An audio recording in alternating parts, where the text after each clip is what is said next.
When we're thinking about discipline in the traditional sense, oftentimes it's a lot about like punitive measures. So you either reward or you punish behavior based on whether someone's being compliant. And really what we're trying to do is create students who can have the critical thinking skills to make those decisions for themselves. And so what we think about is when a student is exhibiting some challenging behaviors, we think of that behavior as communication. And then we use this tool called problem solving to help us work with students to try to figure out what's underlying that behavior and how do we support a student in helping them shift the behavior. And so it involves a process where we actually really come at it from a space of curiosity as an adult who's working with a child about this behavior or something that's going on for them. And we are really trying to help them surface what's underneath that so that they can help solve the problem and come up with ideas for that.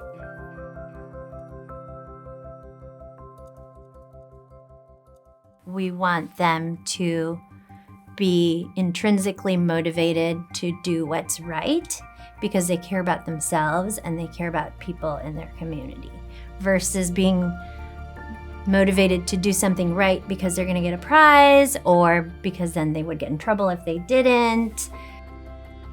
The hope is that they're doing it because they know that that's what's good for them and that's what is good for their friends.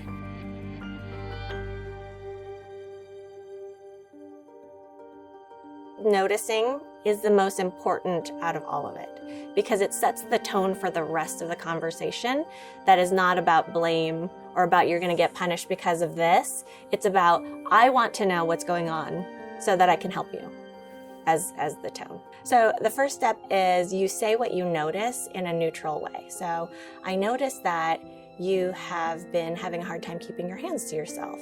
What's up? And you ask that question because it gives them an opportunity to tell you what's going on for them. So a very like, what's up? What's going on for you? Not what's going on with you. That's a very important language shift. Allows them to then say, well, I get really antsy and I don't know what to do, those kinds of things. And then you might say what your concern is. So you paraphrase what they say. Then you say what your concern is. So I hear that you're saying that it's really hard for you to sit still because your body wants to move. And I'm worried that what you're doing might be distracting to other people. So what could we do to give you some space to move, but also not be distracting to other people? And then they can help you come up with ideas. So you brainstormed collectively, you write down any ideas that they come up with, whether you agree with it or not. You write all the ideas down because every idea is a good idea. And then together you go through the list and you come up with something that would make sense to try. And then the student picks something and you can weigh in on that decision. Oh, do you think that's gonna work or not? Whatever. And then after that, they actually try it. And the important thing is that you follow up. So, okay, we're going to check back in tomorrow to see how it's working for you. And then you continue that conversation. So the idea is that the student not only comes up with ideas to help them solve the problem, but they also can hear what other people's concerns are and why it's a problem for other folks, not just for themselves.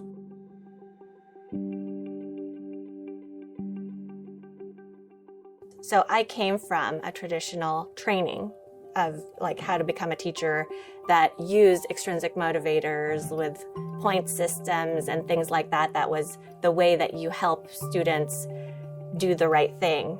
And when I moved over to High Tech Elementary Explorer, where we use a different system and we actually really focus on the problem solving with students, it was really hard.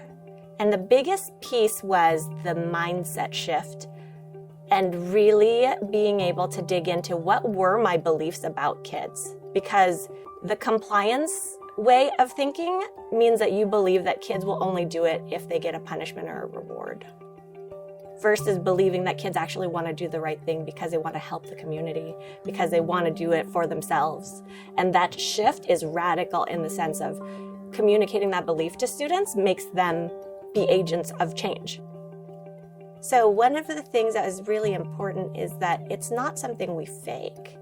We actually believe in students. We actually believe in their capacity, and we know that they want to do the right thing, even if their behaviors may be showing us otherwise.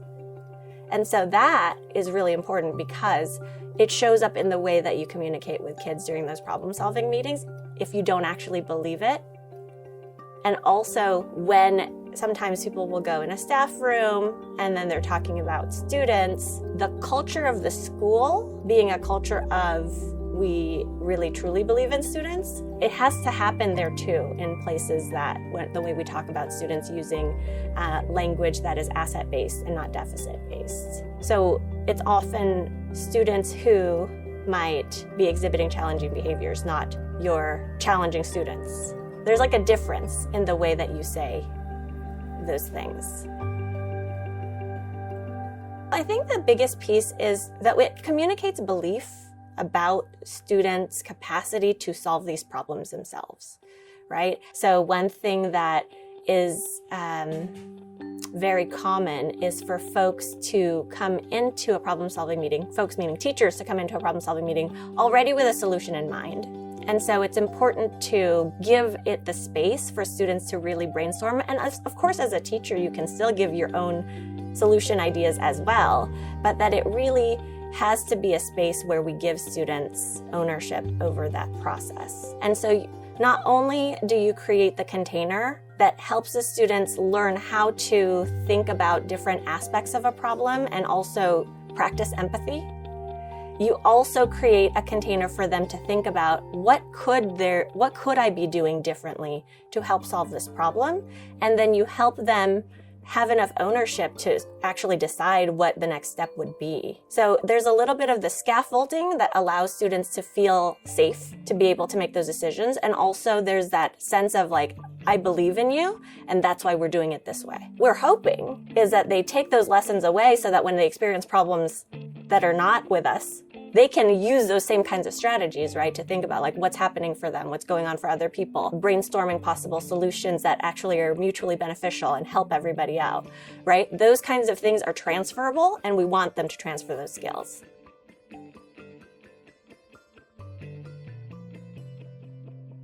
Oftentimes, students who have not experienced problem solving before are wary of the process because they don't believe that they're not in trouble.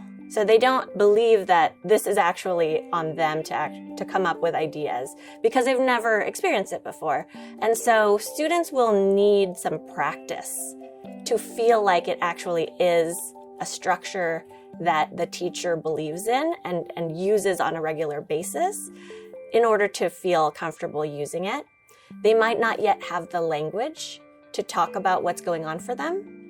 They might not yet have any ideas of how to solve the problems, right? And so there might need to be a little bit of scaffolding for students who are new to the process.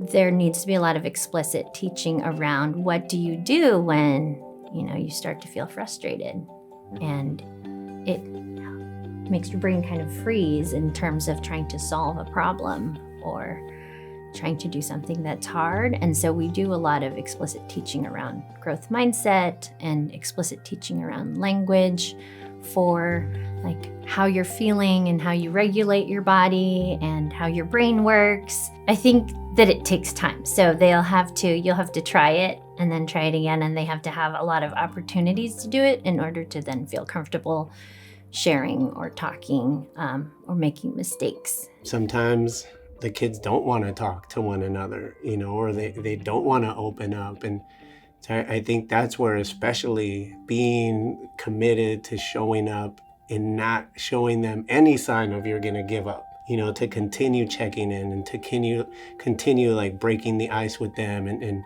if they have a wall, to break it down and really connect with them in a way that they believe and trust in you, that they're safe, and that we have their best interest in mind. And just building community is so powerful.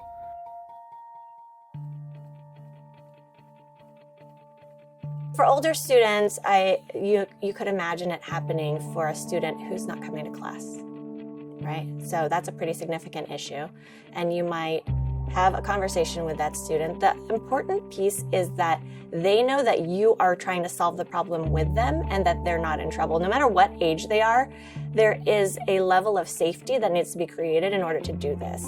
And so with any students, we always talk about that you want to make sure you're having this conversation when somebody's not agitated or in a space where their cortisol levels are so high that they can't even access their executive functioning to have those conversations. So you would have that conversation with a student. You might even have it with a student and their families. I would recommend you have it with the student first and then the student and families.